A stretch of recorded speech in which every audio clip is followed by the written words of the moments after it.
The high desert of Silverton, New Mexico, was the kind of place where doors stayed unlocked and neighbors watched the horizon together. But on the 15th of June 1995, that safety evaporated in the 10 minutes it took 12-year-old Megan Hayes to ride her bike home from school. When she didn't walk through the front door at 3:30 p.m., her mother, Linda, retraced the route. She found Megan's bike lying on its side, where the pavement met the scrubland. The front wheel was still spinning, but Megan had vanished into the thin desert air.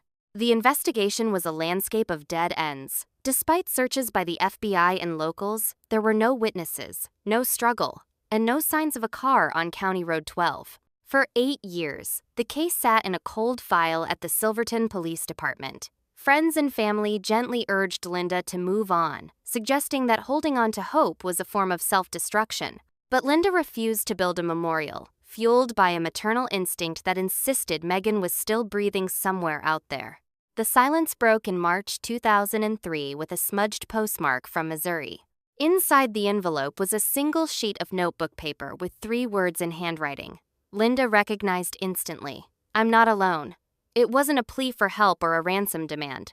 It was a specific, purposeful message. While younger officers dismissed it as a cruel hoax, Detective Mike Torres traced the postmark to Branson, Missouri, and began filtering the FBI's missing persons database for similar patterns. The curiosity loop tightened when Torres found Natalie Cooper, a 12-year-old who vanished from Georgia just 2 months after Megan in 1995.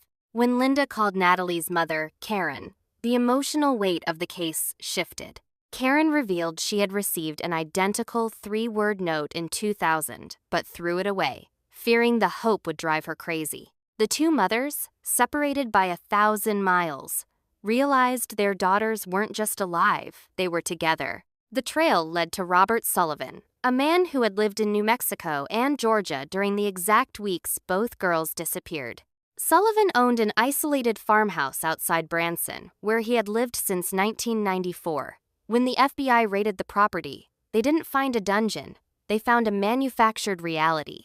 Sullivan, unable to cope with the 1,993 death of his own daughters, had kidnapped Megan and Natalie to replace them, renaming them Emily and Rachel. The revelation landed with a devastating punch. The girls hadn't been physically chained, but they had been psychologically reprogrammed for 8 years to believe Sullivan was their father, and their past lives were hallucinations. Megan only managed to send the letters by memorizing the route to town and dropping them in a mailbox while Sullivan was distracted in stores. She wrote, "I'm not alone," specifically to ensure that saving herself meant saving Natalie, too.